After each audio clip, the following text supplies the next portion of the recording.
네, 안녕하세요. 연세리엔 피부과 이세원입니다.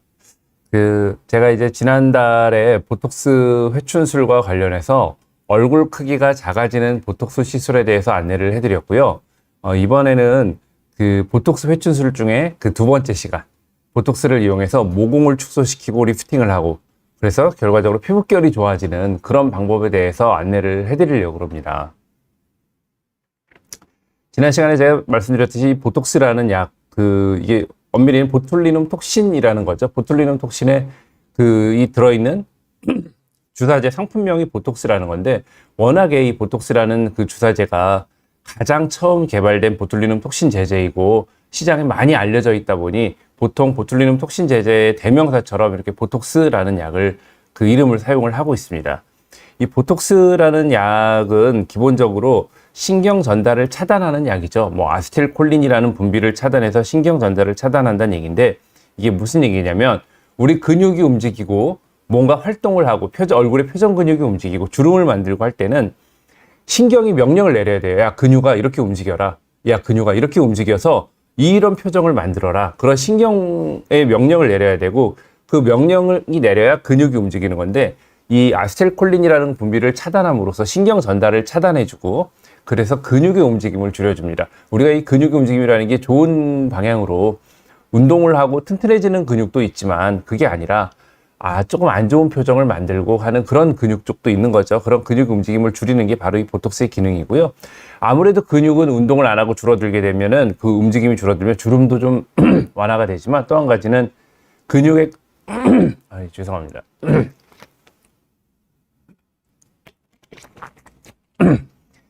운동을 안 하는 근육은 그 근육의 크기가 줄어들게 됩니다. 또 하나의 보톡스의 기능 중에 중요한 기능은 아세틸콜린 분비라는 거를 줄임으로써, 이 아세틸콜린 분비는 근육의 움직임을 명령하는 것도 있지만, 우리가 여러 가지 침이라든가 땀이라든가 혹은 피지라든가 이런 여러 가지 어떤 분비를 조금 조절하는 데도 영향을 미치기 때문에, 이런 분비를 축소해서 보톡스를 이용해서 다한증을 치료한다는 얘기 많이 들어보셨을 거예요. 겨드랑이 다한증이라든가, 혹은 간혹 여름에, 이번 여름 너무 더웠잖아요. 간혹 여름에 보면은 저는 두피에 땀이 너무 많아요 하시는 분들이 계시거든요. 그런 분들은 두피에 보톡스를 맞으면 비교적 안전하게, 물론 이게 기간 한정입니다. 보톡스의 약효는 보통 2달에서 길면은 6달까지 갈 수 있는데, 기간 한정이긴 하지만 어쨌든 그 제일 힘든 여름 기간 동안 땀을 좀 줄일 수 있는 그런 기능을 하고 있습니다. 전통적으로 우리가 미용 치료에 보톡스를 이용할 때는 보톡스를 근육에 찌르죠. 왜냐하면 우리가 보통 이제 미용 치료에 이용하는 보톡스는 사각턱의 크기를 줄인다든가, 이마주름이나 미간주름을 좀 줄여준다든가, 표정 근육에 직접 작용을 해야 되기 때문에 우리가 그 원하는 근육에 직접 주사를 합니다. 그래서 가장 전통적인 보톡스의 주사 방법이 이렇게 보톡스 근육 내 주사, 근육에 직접 주사를 해서 우리가 원하는 근육에 주사를 해서 보톡스를 이용해서 근육의 움직임을 줄여주고 주름을 피고 근육의 사이즈를 줄이는 방법을 쓰는 게 전통적인 방법이고요. 오늘 제가 말씀드릴 방법은 보톡스의 피부 주사 방법입니다. 이게 흔히 스킨보톡스, 더모톡신이라고 얘기를 들어보셨을 거예요. 우리가 기존의 보톡스의 전통적인 이 근육 내 주사는 우리 피부층에서 이 피부가 아닌 그 아래쪽의 근육을 타겟으로 합니다. 우리 겉에 보이는 피부는 많은 분들이 얼굴이 처지면 피부가 처졌다고 얘기하지만, 사실 이 겉에 보이는 피부라는 이 현상은 그 안쪽에 여러 층이 있어요. 피부는 겉에 표피, 진피, 그 아래 피하지방층이 있고요. 또 그 아래쪽에는 스마스라고 하는 이 얼굴의 표정을 만드는, 이게 뭔가 그 피부층이 움직이게 하는 그 슬라이딩하는 그런 층이 있고, 그 아래쪽에 근육층이 있고요. 또 그 아래층에는 골막이라는 층도 있고, 그 아래층에는 뼈가 있고, 이런 것들이 같이 처지고 같이 변형이 오는 게 나이가 들면서 나타나는 얼굴 피부의 노화, 피부의 처짐, 이런 현상으로 나타나거든요. 어쨌든 전통적으로 우리가, 근데 이 뼈를 건드리거나 골막을 건드리는 거는 사실 굉장히 어려운 일이에요. 거의 그거는 정말 크게 수술을 하지 않는 한에는 힘든 일이고, 하지만 우리가 일상생활에서 내가 큰 불편 없이 젊어지고 싶고 좋아지고 싶은데, 그렇게 막 무슨 얼굴에 절개를 하고 할 수는 없잖아요. 조금 간편하게 우리가 할 수 있는 게 바로 이 보톡스라는 방법인데, 근육을 건드릴 수 있는 치료는 보톡스가 유일하다고 생각하시면 돼요. 이 피부 근육 위쪽에 피하지방이라든가 진피나 표피를 건드릴 수 있는 방법은 레이저를 할 수도 있고요, 초음파를 할 수도 있고요, 실 같은 거를 넣어서 올릴 수도 있고, 여러 가지 방법이 있지만 그 아래쪽에 근육을 건드리는 거, 이 근육의 처짐이라든가 근육에 의한 표정주름을 건드리는 건 보톡스가 유일한 방법이기 때문에 전통적으로 이 근육을 건드리기 위해서 깊게 찔러서 근육층에다 주사를 하는 게 바로 전통적인 보톡스 치료 방법이고, 스킨 보톡스나 더모톡스는 근데 그 타겟이 이 근육이 아니라 이 위쪽에 있는 피부, 특히 진피층에다가 주사를 하는 거예요.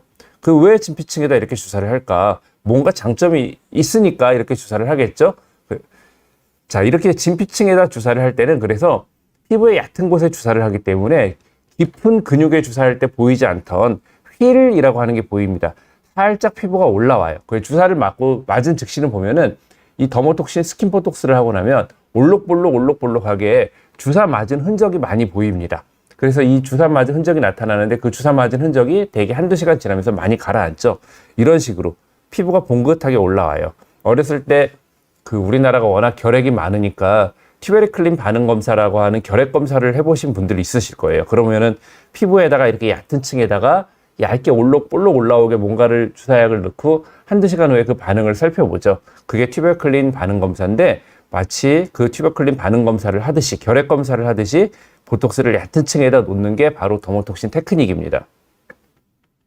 이 보톡스라는 약은 처음 이제 그 제약회사에서 보톡스라는 약을 만들어 갖고 나올 때는 여러분들 이 화면에 보이시는지 모르겠는데 이 병의 아래에 보면은요 약간 하얀색 가루가 있어요. 이 병이 전부 다 빈 병이고요. 이 아래쪽에 약간 가루가 있는 거, 이게 보톡스라는 약입니다. 처음에 회사에서 제약회사에서 나올 때는 이런 제형의 형태로 나오고요. 그럼 이 제형을 그대로 쓸 수 있느냐? 그게 아니죠. 여러분들 주사제는 액체잖아요. 그러면 이 병을 따서 이 안에 생리식염수를 넣어서 희석을 해가지고 이제 보톡스를 쓰는 거예요. 보통 의사들이 보톡스를 희석할 때는 이 100유닛이라고 하는 한 병의 보톡스에 한 2.5cc 정도의 식염수를 가지고 희석을 하는 게 일반적인 방법입니다. 물론 의사에 따라서는 조금 더 진하게 쓰기 위해서 2cc 정도로 희석을 하는 경우도 있고요. 근데 보통은 2.5cc 희석을 가장 많이 의사들이 쓰는 방법입니다. 그래서 2.5cc로 희석한 그 생리식염수 2.5cc에 녹인 보톡스 그 가루를 그 생리식염수 2.5cc에 녹여서 그 액체를 뽑아서 조금씩 주사를 하는 게 바로 보톡스의 전통적인 그런 테크닉 방법이고요. 하지만 이렇게 생리식염수를 넣어서 우리가 믹스를 해 사용한다는 얘기는 이 믹스 방법을 다양하게 우리가 만들 수가 있겠죠. 더모톡신, 스킨 보톡스, 이렇게 피부에 얕게 넣는 스킨 보톡스 테크닉을 우리가 쓸 때는 이 보톡스를 훨씬 더 묽게 희석을 합니다. 그래서 보통 2.5cc 한 2배 정도, 그러니까 5cc 생리식염수로 희석을 하거나 혹은 한 7cc 정도 희석을 하시는 분들도 계시고요. 이거는 의사들에 따라서 뭐 사용하기 나름인데, 그렇다고 너무 막 10cc 이렇게 희석을 하면은 이 보톡스 약효가 너무 떨어지기 때문에 대부분의 의사들은 한 5에서 7cc 정도의 생리식염수를 가지고 희석한 그 보톡스를 스킨 보톡스나 혹은 더모톡신에 이용을 하게 됩니다. 가끔 보면 보톡스 뭐 맞았는데 굉장히 뭐 이런 스킨 보톡스 테크닉이 아니라 전통적인 방식의 보톡스 방식, 예를 들어 미간주름이라든가 이마주름 같은 거를 피기 위해서 보톡스를 맞았는데 약효가 너무 짧게 간다거나 혹은 뭐 효과가 너무 없다거나 이런 말씀을 하시는 분들이 가끔 계세요. 대개는 좀 저가로 저렴하게 치료하는 곳에서 그런 치료를 받고 이제 그런 말씀하시는 분들이 계시는데, 말씀드렸듯이 이게 희석하기 나름이거든요. 전통적으로 근육에다가 주사를 할 때는 우리가 조금 적은 용량으로 희석을 해서 딱 우리가 원하는 그 근육 포인트에 들어가게 해야 되는데, 아무래도 원가 절감 차원에서 이거를 좀 많이 희석해서 하는 경우에는 효과가 떨어지거나 지속 시간이 좀 짧을 수가 있겠죠.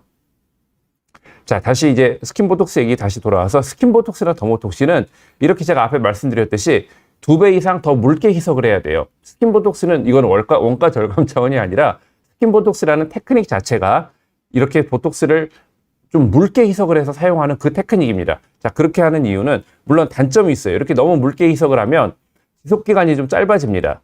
일반적으로 전통적인 우리가 근육의 보톡스를 맞을 경우에는 대개 지속기간이 4개월에서 6개월 정도예요. 이 보톡스의 지속기간이라는 거는 보톡스의 희석에 따라서도 달라지지만 그분이 평소에 그 근육을 얼마나 많이 사용을 하느냐, 그리고 원래 골격근 이런 근육의 양이 좀 발달한 분들이 계세요. 그래서 아무래도 여성보다는 남성에서 효과가 조금 짧게 되고요.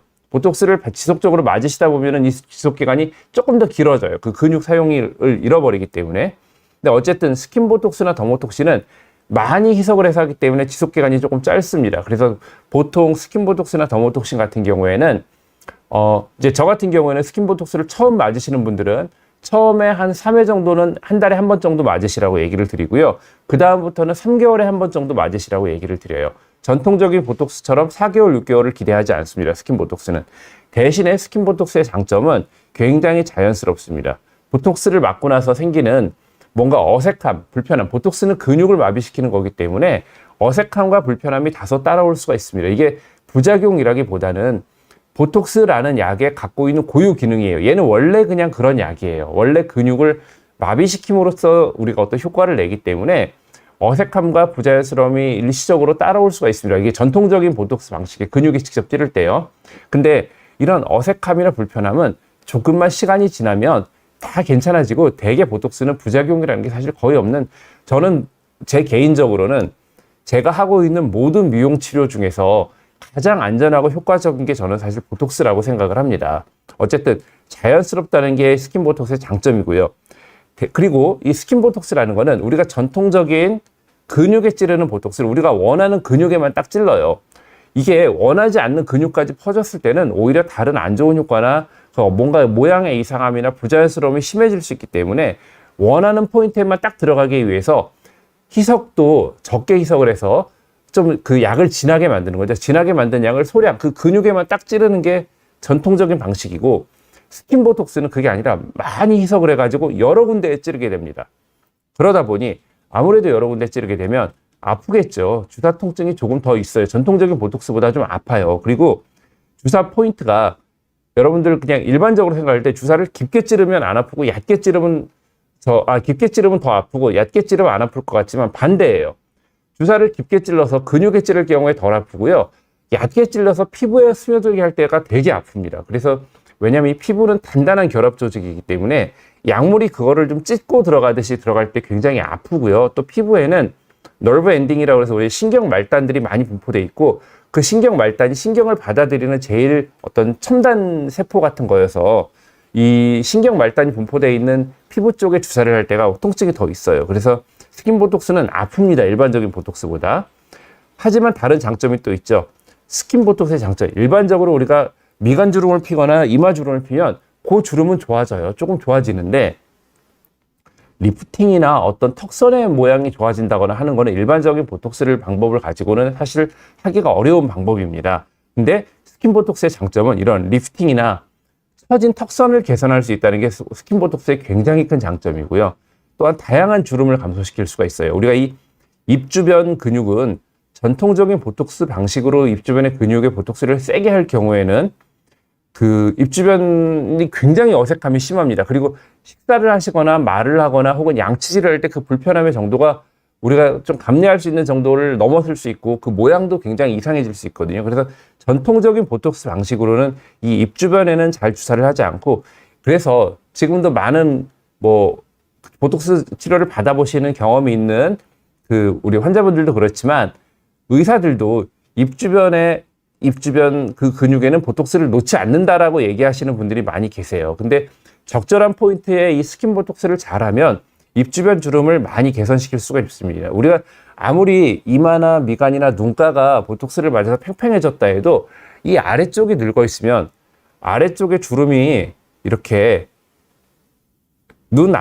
입 아래쪽이 이쪽에 주름이 심한 경우에는 위가 아무리 팽팽해 보여도 그 나이로 젊어져 보이지 않습니다. 이게 아래쪽에 처져 있는 이걸로 나이가 보이지 팽팽해 있는 눈가나 이마 쪽으로 나이가 젊어져 보이지 않아요. 오히려 얼굴이 굉장히 언밸런스해 보이거든요.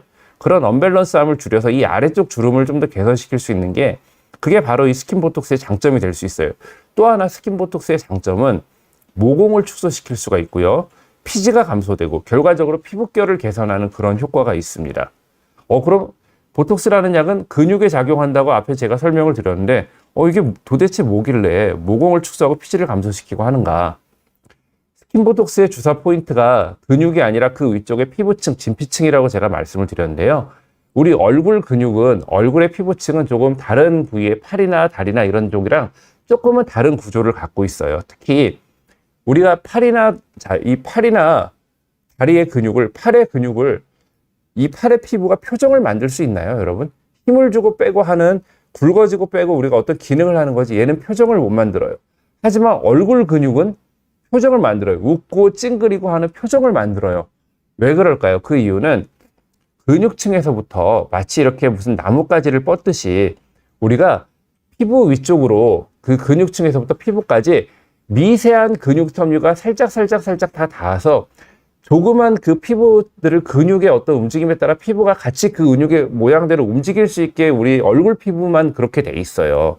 다른 부위의 피부와 근육은 그런 어떤 연결 장치가 없는데 얼굴 부위의 피부는 미세 근육 섬유가 피부층까지 올라와서 이 피부의 모양을 만들도록 돼 있습니다. 또 한 가지, 우리의 피부층에는 특히 얼굴 피부에는 털구멍, 모근들이 이 얼굴 피부층에 있어요. 아래 근육층에 있는 게 아니라 근육보다 위층에 피부층이 있고 거기에는 피지선이라든가 땀샘이라든가 하는 게 피부층에 들어와 있습니다. 근데 이 보톡스가 결과적으로는 근육에 작용을 하고 미용적으로는 근육에 작용하는 기능을 이용을 하지만 보톡스의 어떤 근본적인 그 기능은 아세틸콜린이라는 거의 분비를 약화시키는 거고 그것이 이런 피지선의 분비라든가 땀샘의 분비를 줄일 수가 있어요.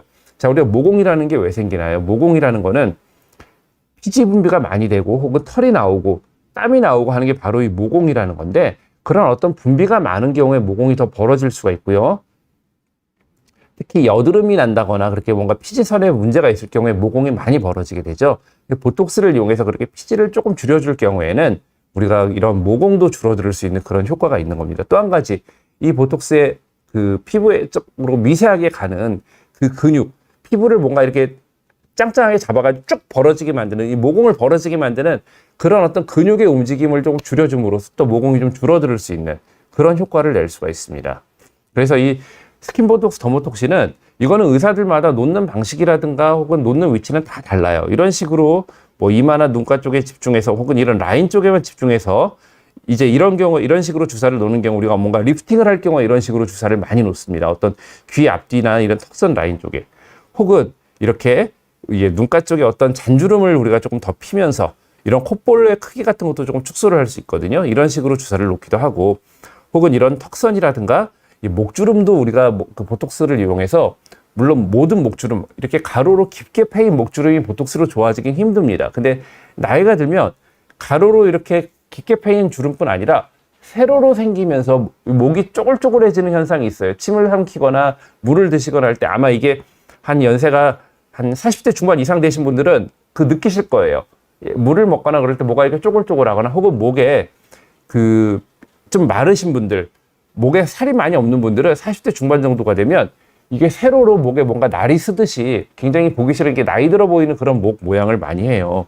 이 굉장히 얼굴 예쁘고 날씬한 연예인들 중에서 40대 중반 이상, 40대, 50대 이상 되신 분들을 연예인들 보면 얼굴 너무 팽팽하고 이쁜데 이렇게 인터뷰할 때 보면 이게 목에 막 날이 쓰고 뭔가 목이 나이 들어 보이는 모습을 많이 보입니다. 그런 모습들을 우리가 스킨보톡스를 이용해서 좋아지게 할 수가 있습니다. 그래서 이런 턱선이라든가 목을 위주로 또 우리가 주사를 할 수 있고 다양한 방식으로 주사를 해서 전반적인 이런 목주름이라든가 혹은 입 주변 주름 혹은 이렇게 좀 처지는 느낌 이런 부분을 전반적으로 조금 개선하는데 우리가 이용할 수 있는 게 스킨보톡스예요. 물론 이런 스킨보톡스 이외에도 우리가 이런 리프팅이라든가 주름을 개선하는 방법들은 굉장히 다양하게 많습니다. 뭐 레이저를 한다든가 실 리프팅을 한다든가 혹은 직접 수술을 한다든가 그런 여러 가지 방법들이 있는데 어떤 것이 가장 좋다라고 얘기할 수는 없어요. 뭐 어떤 것이 가장 좋으니까 이거 하시면 돼요. 그렇게 얘기할 수는 없고 이런 것들은 그분의 어떤 선호도라든가 혹은 그분의 어떤 주름의 모양이라든가 뭐 예를 들어 보톡스 맞는 걸 굉장히 싫어하시는 분이 계실 수도 있겠죠. 그런 경우에는 뭐 우리가 뭐 레이저라든가 이런 걸 이용해서 얼굴을 좀 좋아지게 하는 방법을 안내해 드리고 하는데 다만 보톡스가 대체 불가한 영역이 있어요. 아까 제가 말씀드렸듯이 뭔가 근육에 의해서 표정 주름을 만드는 그 영역은 레이저나 실리프팅이나 필러나 혹은 수술이나 뭘 하더라도 보톡스를 빠뜨리고는 얘기가 안 됩니다. 저는 사실 그래서 그 어떤 리프팅 치료나 그 어떤 뭐 우리가 얼굴을 좋아지게 하는 코스메틱 치료보다도 반드시 우리가 조금 나이 드는 어떤 모습에 대해서 내가 젊어지고 싶다라고 하면 보톡스를 빼고는 얘기가 잘 안 된다라고 사실 저는 생각해요. 이거 뭐 제 개인적인 그런 의견입니다. 이거는 다른 의사 선생님들이나 의견이 좀 다르실 수 있을 것 같아요. 특히나 말씀드렸듯이 이렇게 입꼬리가 처지는 이게 나이 들면서 이런 표정 많이 짓죠. 입꼬리가 처지면서 이렇게 이 가로 쪽으로 이런 주름. 여러분들 보통 그 거울을 보시잖아요. 본인이 거울을 볼 때 이런 표정이 한 40대 중반, 50대 정도인데 나는 이런 거 없는데 라고 생각하시는 분들 계실 수 있어요. 근데 본인이 보톡스를 그 얼굴을 볼 때, 거울을 볼 때 나타나는 표정은 본인의 가장 편안한 표정으로 거울을 봅니다. 얼굴에 힘을 빼고. 평소에 생활할 때 말씀하실 때 그런 표정 아니에요. 다 얼굴에 힘을 주고 있고, 혹은 남의 말을 듣거나 그럴 때 자기도 모르게 이렇게 남의 말을 마치 평가하듯이 입꼬리를 떨어뜨리고 턱을 말고, 대부분 저 뉴스 보다 보면은 TV에 나오는 정치인들이 이런 표정 많이 짓습니다. 약간 뭔가를 평가하고, 혹은 여러분들 흔히 얘기하는 요즘에 뭐 그런 얘기 하죠. 꼰대라고 하죠. 꼰대. 점꼰이라고, 또 젊은 꼰대를 점꼰이라고 하대요. 요즘에 그런 말도 있던데, 그렇게 약간 꼰대 표정, 그게 바로 입꼬리를 떨어뜨리고 이렇게 턱을 말면서 누군가를 평가하듯이 이러고 바라보는 그런 표정이 사실 굉장히 안 좋은 표정인데, 이런 표정을 교정하고 이런 주름을 교정하는데도 스킨보톡스를 우리가 사용해서 그런 부분을 좀 개선을 할 수가 있는 거죠. 자, 그 앞에 제가 말씀드렸는데 이 보톡스라는 약을 가지고 피지를 줄일 수 있다, 뭐 이런 얘기를 제가 드린 적이 있어요. 자, 이렇게 이분을 보면은, 이 제가 사진을 보여드린 이유는 왜 우리가 그 피지라든가 그런 거를 보톡스로 조절할 수 있는지. 보톡스는 결국 신경 전달을 조절하는 약물인데요. 여드름의 원인은 굉장히 여러 가지가 있습니다. 여드름의 원인은, 여드름은 결국 피지선과 관계된 문제인데, 피지선에서 어떤 남성 호르몬의 영향으로 피지 분비가 굉장히 많아진다거나, 혹은 피지가 나가야 되는 이 모공의 구멍을 각질 찌꺼기들이 막고 있다거나, 혹은 이렇게 피지 분비를 일으키고 염증을 일으키는 우리가 균들이 있습니다. 큐티박테리움 아크네라고 하는 균들이 있는데, 그런 균들이 어떤 염증을 일으킨다거나, 혹은 그런 염증에 의해서 나오는 어떤 사이토카인이라고 하는 염증 물질들이 막 많이 나오면서 염증을 더 심하게 한다거나, 이런 것들이 보톡스 여드름의 원인인데, 어쨌든 기본적으로 여드름은 이 피지선과 관계돼서 생깁니다. 피지선이 없는 데는 여드름이 안 생기는 거예요. 그러니까 털구멍이 없는 데는 여드름이 안 생깁니다. 손바닥에 여드름 안 생기잖아요. 손바닥은 피지선 털구멍이 없는 자리예요. 그러니까 여드름이 안 생기고, 왜 얼굴에 여드름이 많이 생기나? 우리 얼굴에서 털구멍, 피지선이 가장 많은 곳이 얼굴하고 두피예요. 어떤 분들은 저는 두피에 뾰루지가 많이 나고 두피가 많이 아프고 가려워요. 그런 분들 중에 거의 대부분 많은 분들이 어렸을 때 여드름이 좀 많았던 분들이에요. 이 나이가 들면 여드름은 청소년만큼 많이 안 생기죠. 좀 덜 생기지만 그분이 기본적으로 갖고 있는 여드름 피부라는 특성이 없어지질 않거든요. 그게 이제 어렸을 때 여드름이 많았던 분들도 나이가 들면 얼굴에 여드름은 덜 생기는데 두피에 뾰루지가 난다거나 두피가 가렵거나 아프다거나 뭐 이런 현상이 생기는 거예요. 그게 결국은 그런 두피의 염증을 가라앉히는데도 여드름 약을 좀 쓰게 됩니다. 간혹은 근데 그런 여드름과 관계되어 있는 두피 염증인데도 단순히 그냥 염증만을 생각해서 스테로이드 계통 약만 많이 쓰는 경우도 있어요. 근데 스테로이드 로션이나 스테로이드 물약 같은 것만 그렇게 여드름에 의해서 생기는 두피 통증인데, 그런 스테로이드 약을 많이 쓰면은 처음에 약간 좋아지는 것 같지만 나중에 그 여드름이 더 심해지는 경우가 있어요. 그래서 연세가 드셨는데도 두피 염증이 있고 그럴 때는 여드름 약을 처방하기도 합니다. 자, 어쨌든 이렇게 피지선과 관계돼서 생기는 이 여드름도 이 피지 분비와 관계되는 게 제일 큰 원인이고, 그 피지 분비라든가 이쪽에 영향을 주는 것 중에 남성 호르몬이라는 그 요소도 있지만 신경 전달 혹은 아세틸콜린 같은 것들이 영향이 있어요. 자, 그거를 단적으로 볼 수 있는 게, 여러분들 술 많이 먹거나 혹은 스트레스 많이 받으면 여드름이 생기잖아요. 그런 스트레스 물질들 자체가, 스트레스 호르몬 자체가 여드름을 일으키기도 하지만, 그 스트레스에 의해서 어떤 아세틸콜린 분비라든가 신경 분비, 노에피네프린이라든가 에피네프린 같은 신경 분비가 달라지면서 여드름을 더 유발하기도 하거든요. 자, 이분 같은 경우에는 얼굴의 반쪽에 신경마비가 왔던 분이에요. 근데 그 신경마비가 회복이 되면서 신경마비가 있었던 쪽에만 여드름이 생겼어요. 자, 그 이유는 신경 손상을 받으니까 우리가 뭔가 보상작용이 있는 거예요. 그 부위에 신경 손상이 있으니까 얘를 어떻게든 신경이 좀 움직여서 얘가 같이 움직였으면 좋겠는데 하니까 우리 신경은 아세틸콜린 같은 물질을 막 더 많이 내는 겁니다. 근데 그거를 받아서 움직여야 되는 근육이나 그 마지막 전달 부분에서 이게 전달이 잘 안 되는 거죠. 그러니까 상대적으로 아세틸콜린 분비가 확 늘어나거나 하면서 이 부분에 마비가 있었던 쪽에 한쪽에만 이렇게 특이하게 여드름이 생기는 이런 경우들에 대한 보고들이 있어요. 그렇게 뭔가 이 신경 전달이 여드름에도 작용을 한다는 근거가 되는 그런 사진인데, 다시 말해서 보톡스, 특히 피부층에 놔주는 스킨 보톡스가 이런 여드름의 치료에도 활용을 할 수 있다는 거죠.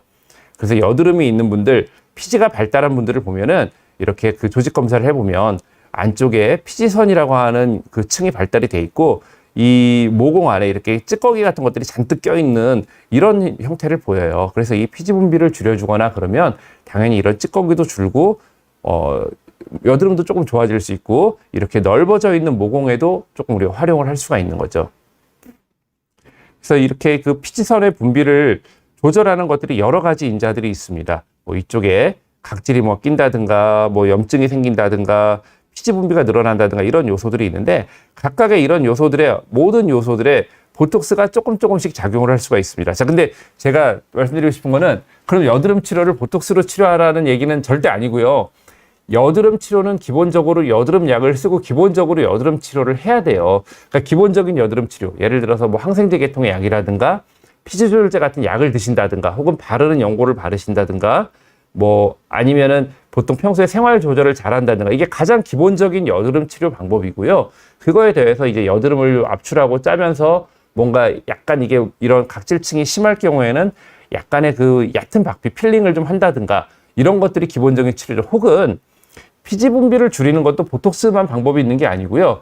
예를 들어서 제일 좋은 거는 약을 먹는 거예요. 피지 조절제 약을 먹어야 되는데 다만 이 피지 조절제라는 약을 먹는 거는 그 특히 가임기 여성들에서 기형아 출산 확률과 굉장히 밀접한 관계가 있기 때문에 그 약을 먹는 거를 많이 꺼리시는 분들이 계세요. 그리고 또 피지를 조절하는 약을 먹으면 자, 우리가 먹는 약이라는 거는 우리가 원하는 그 부위 여드름에만 작용하는 게 아니에요. 전신에 퍼져버리죠.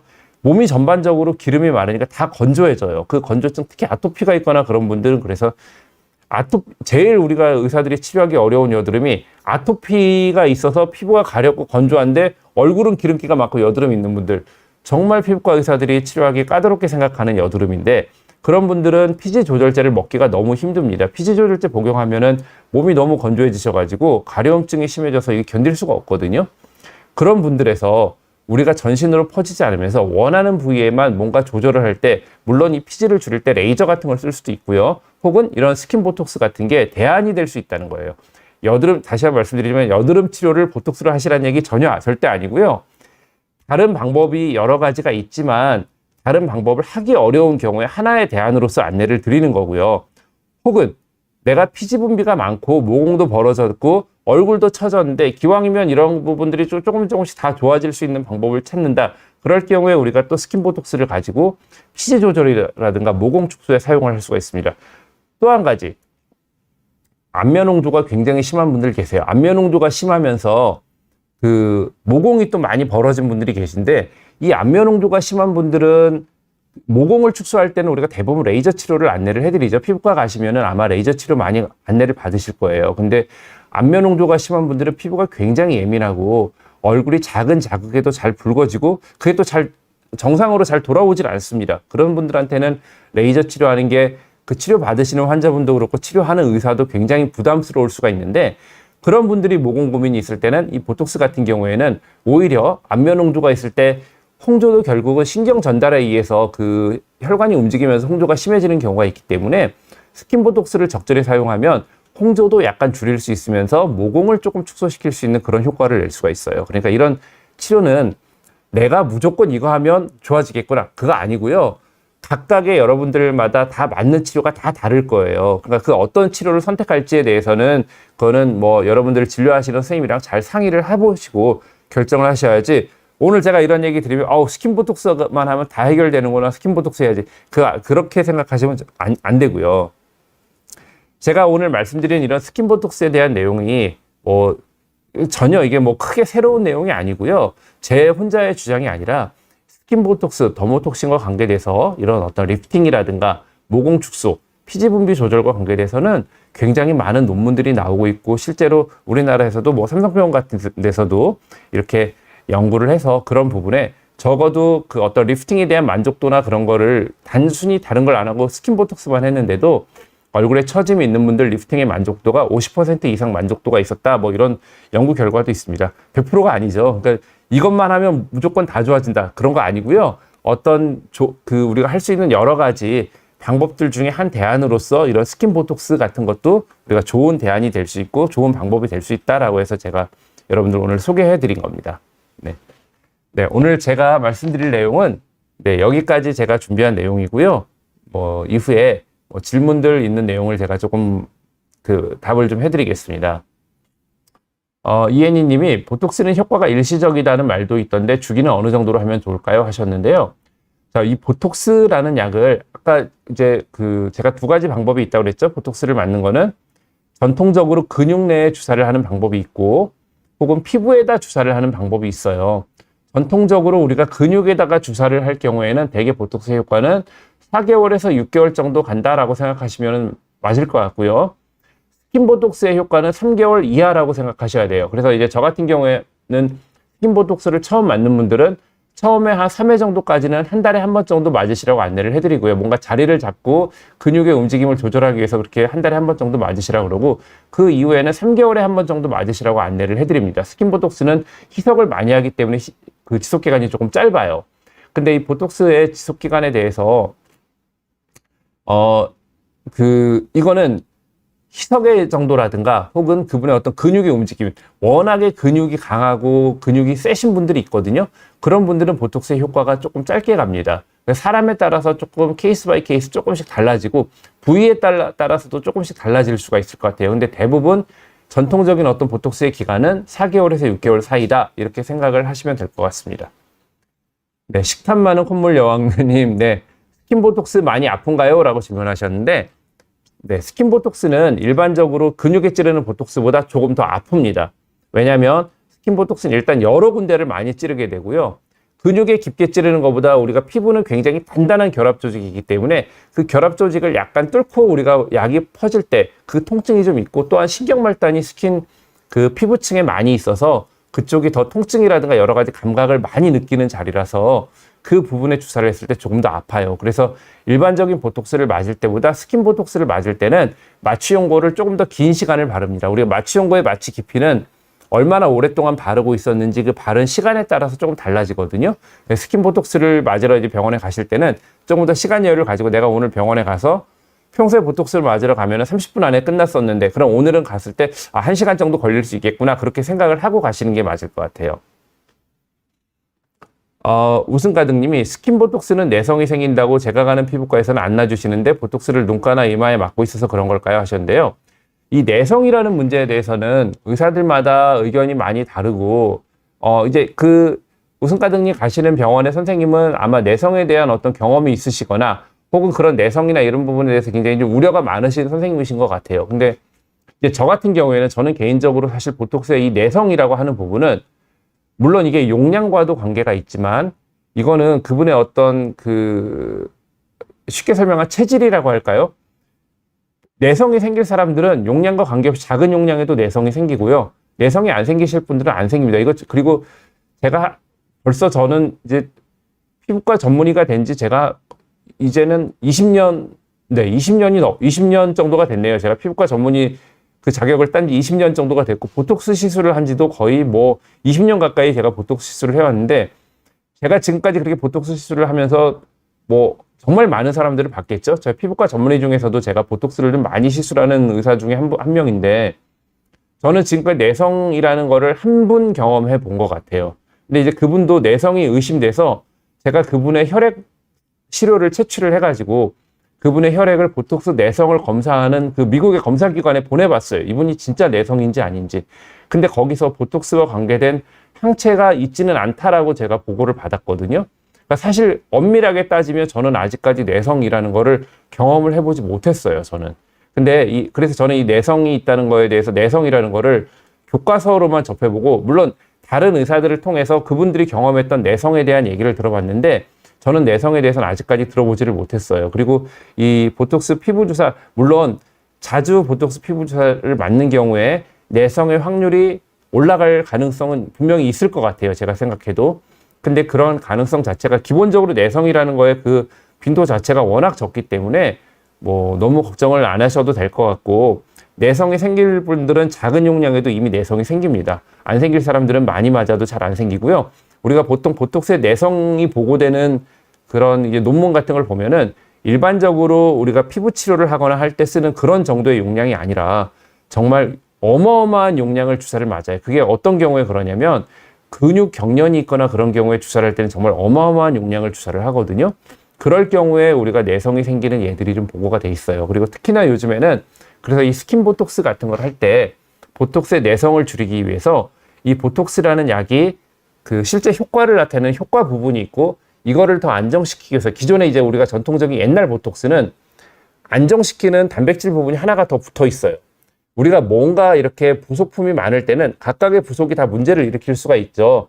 그래서 이 원래 약효를 내는 진짜 보톡스 약효는 얘만 있으면 되는데, 이걸 안정시키기 위해 다른 거를 붙였더니 이 다 붙인 다른 것에 대한 항체가 생기면서 보톡스 자체를 효과를 얻게 만드는 경우가 있어서, 요즘에는 스킨 보톡스를 할 때 이 단백질 부분, 안정화시키는 단백질 부분을 빼버리고 진짜 효과를 내는 이 톡신 부분만 가지고 우리가 주사를 할 수 있게 돼 있는 그런 제제들이 있어요. 물론 저도 그런 제제를 사용하고 있고, 그렇기 때문에 내성에 대해서는 그렇게 크게 걱정은 저는 안 하셔도 될 것 같아요. 희석해서 맞는 경우 더 자연스럽다고 하던데 용량 설정은 어떻게 하시나요? 하셨는데요. 이거는 뭐 의사들마다 조금 다 다릅니다. 뭐 전통적인 보톡스 같은 경우에는 보통 우리가 100유닛이라고 하는 보톡스 한 병을 한 2.5cc 정도 생리식염수에 희석하는 경우가 가장 의사들이 많이 사용하는 경우고, 조금 더 진하게 2cc 정도 희석하는 경우도 가끔은 있습니다. 근데 보통은 2.5cc 정도 희석을 가장 많이 하고요. 스킨 보톡스나 더모톡신을 치료할 때는 5cc 혹은 7cc 정도의 믹스를 하는 경우가 가장 많은 경우인 것 같아요. 이제 저 같은 경우에 스킨 보톡스 치료할 때 보통 5cc 믹스를 하는 경우가 있는데, 뭐 이거는 역시 저도 그 어떤 환자분의 어떤 뭐 조금 더 어색한 느낌을 굉장히 싫어하신다거나 그러면 주사의 주사를 놓는 그 포인트의 수를 조절한다거나 혹은 이 희석 용량을 조절한다거나 그게 조금씩 조절을 하게 됩니다. 의사들마다 조금씩 다 다를 것 같아요.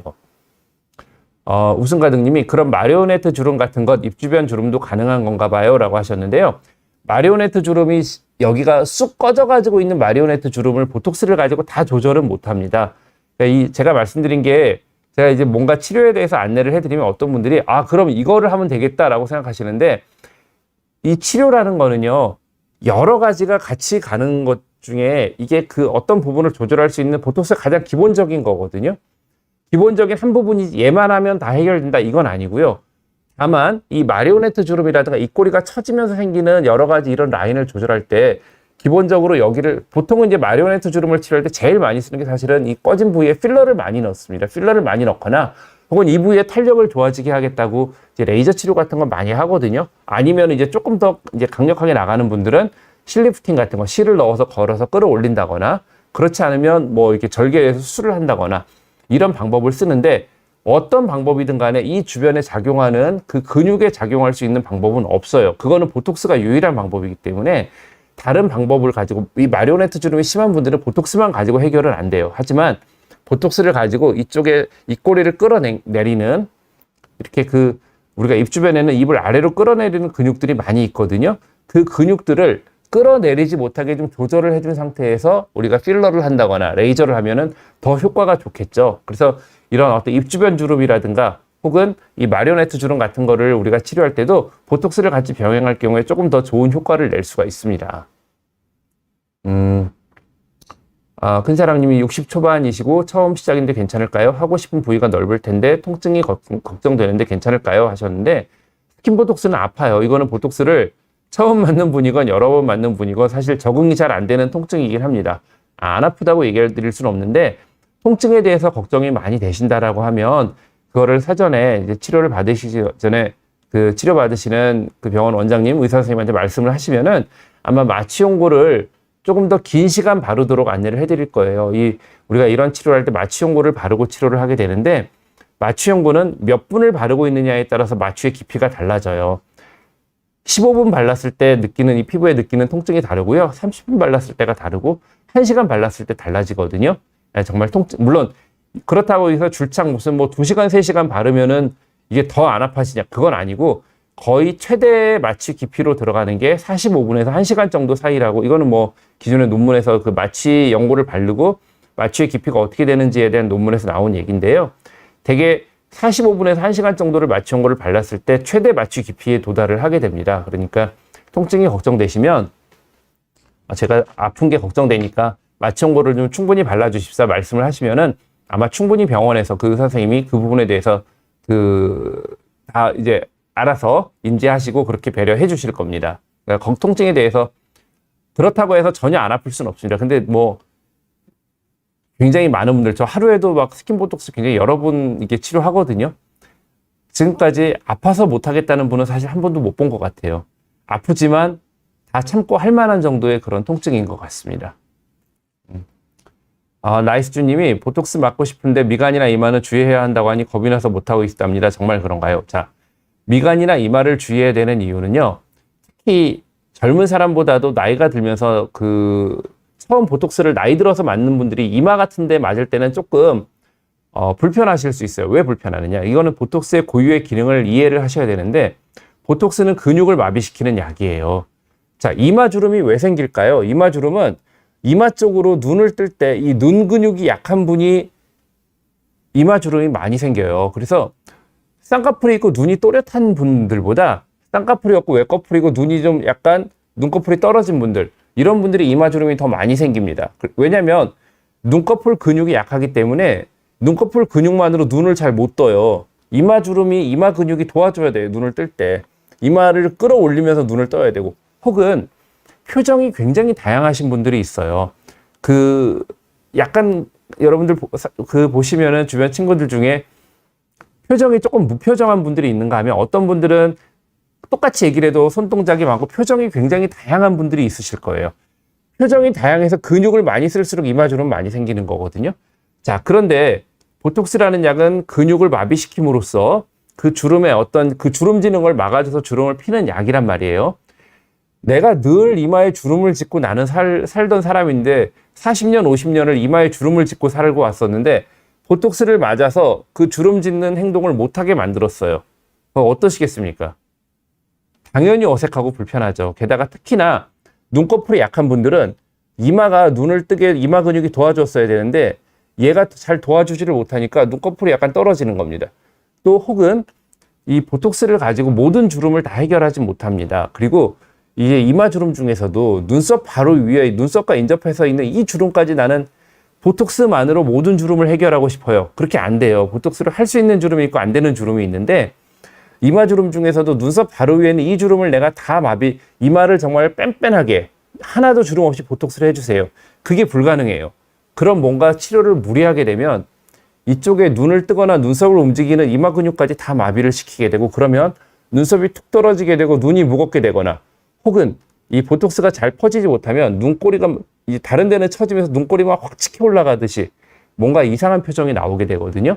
아마 이런 부분 때문에 이 미간이나 이마를 주의해야 된다고 해서 뭐 그런 얘기를 들으셨을 거예요. 아마 주변 친구분들 중에서 보톡스를 맞고 나서 이마에 맞았더니 눈도 잘 못 뜨게 했고 눈이 너무 불편하고 막 다시는 보톡스 맞기 싫어 이렇게 말씀하시는 분들이 아마 계실 겁니다. 근데 이거는 어떻게 보면은 그 주사를 해드린 보톡스를 놔드린 그 의사 선생님이 보톡스를 맞고 나서 나타나는 어떤 반응이라든가 그런 거에 대해서 설명이 좀 부족했거나, 아니면은 이 눈썹 위에 주름까지 다 피기 위해서 너무 이마 눈썹에 가까이 주사를 했거나, 혹은 너무 많은 양을 주사했거나 할 때 나타나는 현상이고, 눈썹에서부터 조금 멀리, 그러니까 이 눈썹 바로 위에 있는 주름은 약간은 포기하셔야 돼요. 이것까지도 내가 다 피고 싶어. 그거는 이제 보톡스로는 안 되고 좀 다른 방법을 써야 되는 거고요. 위에서부터 윗주름이 많이 펴지고 아랫주름을 좀 살아있는다라고 생각을 하셔야 되고, 어느 정도 이마에서 눈에서 조금 멀리 주사를 할 경우에는 이런 불편한 현상이 그렇게 많이 심하진 않으세요. 그래서 너무 많이 걱정하시지 마시고 조금 약하게 맞는 방법을 해보시고, 뭐 그렇게 만약에 주름이 많이 고민이 되신다 그러면 어쨌든 이마나 미간 주름은 보톡스 외에는 써마지나 뭐 울세라 이런 레이저 치료들 굉장히 유명하죠. 이마 주름을 나는 보톡스를 맞기 싫으니까 써마지를 하고 싶어요 라는 분들이 계세요.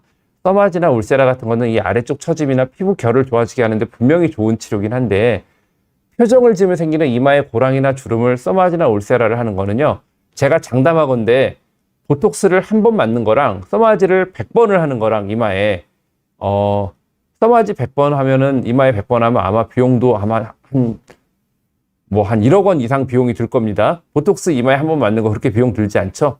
근데 그 효과는 보톡스를 한 번 맞는 게 써마지 100번 하는 것보다 이마에 한해서는, 그리고 미간에 한해서는 저는 훨씬 더 좋다고 생각을 하니까요. 이마나 미간 주름이 진짜 고민이 있으시다라고 그러면 조금 약하게 트라이 해보셔도 저는 좋을 것 같아요. 자, 승현리 님이 자가 면역 질환자도 보톡스 맞아도 되나요? 외부 물질이라 면역 반응 생기지 않나요? 하셨는데요. 이 자가 면역 질환이 계시는 분들 중에 보톡스를 맞고 어떤 이상 반응이 생기는 경우, 그러니까 예를 들어 내성이 더 잘 생긴다거나 이상 반응이 생기는 경우들에 대한 보고가 없지는 않습니다. 없지는 않은데 굉장히 드문 경우고요. 실제로 자가 면역 질환이 있는 분들 중에서도 보톡스 치료 굉장히 많이 하고 있고요. 보톡스를 맞고 나서 뭔가 이상 반응 때 보톡스를 맞고 나서 이상 반응이 생긴다는 거는 사실 다른 건 없어요. 자가 면역 질환자라고 해서 다른 무슨 특이한 뭐 병이 생기거나 하는 건 없는데 내성 반응이 조금 더 잘 생길 수 있지 않을까 하는 부분에 대한 우려는 있습니다. 내성이라는 거는 어떤 거냐면 내성이 무슨 큰 무서운 병이 아니고요. 보톡스를 맞았는데 그냥 물을 맞은 거랑 똑같은 거예요. 아무런 효과가 없는 겁니다. 그게 내성이거든요. 자가 면역 질환자 분들도 뭐 보톡스를 맞는 거에 대해서 그렇게 뭐 너무 그렇게 우려하시진 않아도 될 것 같아요. 실제로 별 문제 없이 보톡스 맞는 경우가 많이 있고요. 만약에 뭔가 조금 내가 그래도 걱정이 많이 된다라고 하면은 우리가 그 튜버클린 피내 반응 검사를 하듯이 일부 부위에 아주 소량의 보톡스를 주사를 해서 그 부분에 어떤 면역 반응이나 이상한 반응이 나타나질 않는지를 미리 살펴보신 후에 원하시는 부위에 주사를 맞는 식으로 우리가 해볼 수도 있을 것 같습니다. 마취연고가 피부에 자극을 주거나 상하게 하는 경우는 없나요? 질문을 하셨는데요. 있죠. 당연히 있을 수 있고요. 우리가 세상에 그 마취연고뿐 아니라 마취연고 같은 그 약뿐 아니라 여러분들 화장품 바르고 나서도 피부 손상이 오거나 혹은 피부염 생기거나 그런 경우 있잖아요. 뭐가 됐든지 간에 나랑 안 맞으면 문제가 생길 수 있습니다. 마취연고 바르시고 나서도 저도 이제 레이저 치료라든가 보톡스 치료 많이 하는 의사니까 마취연고 많이 쓰거든요. 마취연고 많이 발라보고 그랬는데 마취연고만 바르면 얼굴이 빨개지고 얼굴이 뒤집어지고 하는 분들 가끔 계시는데 뭐 그렇게 많지는 않은데 이제 그런 분들 같은 경우에는 마취연고 사용이 좀 어려울 수 있고 이 마취연고라는 게 한 가지 종류만 있는 게 아니거든요. 여러 가지 제형이 있어요. 그래서 저희 병원 같은 경우에도 이 마취연고를 그래서 한 2종류를 항상 갖다 놓는데 하나의 마취연고에 문제가 생기는 분은 다른 마취연고로 트라이를 합니다. 물론 여러 개의 마취연고를 써도 계속 문제가 생기는 분들이 계세요. 근데 뭐 그런 경우에는 어쩔 수 없이 마취연고를 사용을 할 수가 없죠. 민호님이 턱 보톡스 맞고 한 달이 넘게 지났는데 효과가 미미하네요. 조금 더 기다려야 할까요? 질문하셨는데요. 이게 턱 보톡스라고 하면 혹시 사각턱 보톡스 말씀하시는 것 같은데 그게 맞는지 모르겠어요.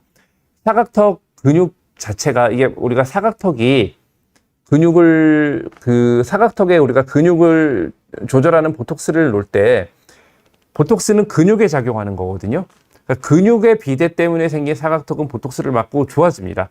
한 달 정도가 지났으면은 어느 정도는 효과가 나타날 때가 됐어요. 근데 만약에 민호님이 사각턱의 이유가 턱이 아니라 골격 자체가 사각이 많이 발달해 있거나 혹은 체중이 많이 나가시고 얼굴에 지방, 살이 많아가지고 돼 있는 사각턱 같은 경우에는 보톡스를 맞아도 효과가 없어요. 민호님의 지금 뭐 얼굴 상태라든가 그런 걸 제가 잘 모르기 때문에 뭐라고 말씀드리긴 어려운데 특히나 그리고 또 턱 보톡스는 이 근육이 줄어들어야 되기 때문에 근육이 줄어들 때까지 시간이 조금 필요하긴 하거든요. 한 달 정도, 한 달 넘게 지났으면은 어쨌든 그래도 한 달 넘게 지났으면 효과가 좀 나타날 때가 되긴 했는데 조금만 더 기다려 보시죠. 기다려 보시고 그래도 효과가 적으면은 뭐 보톡스가 아니라 다른 방법들을 좀 생각을 해보시든가 하셔야 될 것 같습니다. 초코송이 님이 선생님 목에 써마지 같은 레이저 말고 다른 거 없을까요? 너무 아파요 하셨는데요. 우리가 모든 미용 치료는 한 가지로 해결되는 건 없거든요. 목에 써마지를 할 때는 목에 어떤 피부의 탄력이라든가 우리가 피부의 결이라든가 이런 걸 개선하는 기능은 분명히 있는데 어떤 이 세로로 생기는 주름이라든가 가로로 고랑이 깊게 패인 거라든가 이런 건 써마지로 해결이 안 되거든요. 그러니까 만약에 그리고 또 써마지가 말씀하신 것처럼 그 써마지는 피부 안에 온도를 확 올리면서 피부의 재생을 촉진하는 그런 장치인데 이 고주파 장치는 문제가 뭐냐면 말씀하신 것처럼 굉장히 아파요. 제대로 효과를 내려면 아픕니다. 이게 별로 안 아팠다라고 하면은 이거는 별로 효과가 없는 거거든요. 굉장히 아픈 게 맞는데 만약에 써마지가 너무 아프셨으면 목에 그 보톡스라든가 필러 같은 거 시술하는 거를 좀 해보셔도 저는 좋을 것 같아요. 보톡스나 필러 목이 은근히 주사를 했을 때 얼굴보다 별로 안 아파요. 그 목이 피부가 약간 만져보시면 얼굴의 피부에 비해서 목이 약간 흐물흐물하죠. 그래서 목 피부가 얼굴 부위에 비해서 이 보톡스 같은 걸 놨을 때 피부를 찢고 들어가는 게 아니라 피부 안에서 그냥 좀 부드럽게 퍼지기 때문에 통증이 덜 하거든요. 그래서 초코송이님 써마즈 같은 레이저 말고 다른 방법을 생각하신다고 그러면 보톡스나 필러 같은 거를 좀 고려해 보셔도 좋을 것 같습니다. 다만 보톡스는 그렇지 않은데 필러 같은 경우에는 이제 목에 필러 하면 멍 많이 들거든요. 멍 들어도 괜찮을 때 여름 같은 때 하지 마시고 뭐 이런 가을이나 겨울에 이렇게 목티 입거나 스카프 하실 수 있을 때 그때 하시면 좋을 것 같아요. 네, 제가 오늘 준비한 여러분들 질문이 더 많으신 것 같은데 제가 시간이 돼가지고 오늘 뭐 질문 답은 여기까지 드리는 걸로 하겠습니다. 다음에 또 혹시 기회가 되면 보톡스 관련해서 얘기하면서 또 다른 질문 답을 드리겠습니다. 네, 오늘도 시청해 주셔서 감사합니다.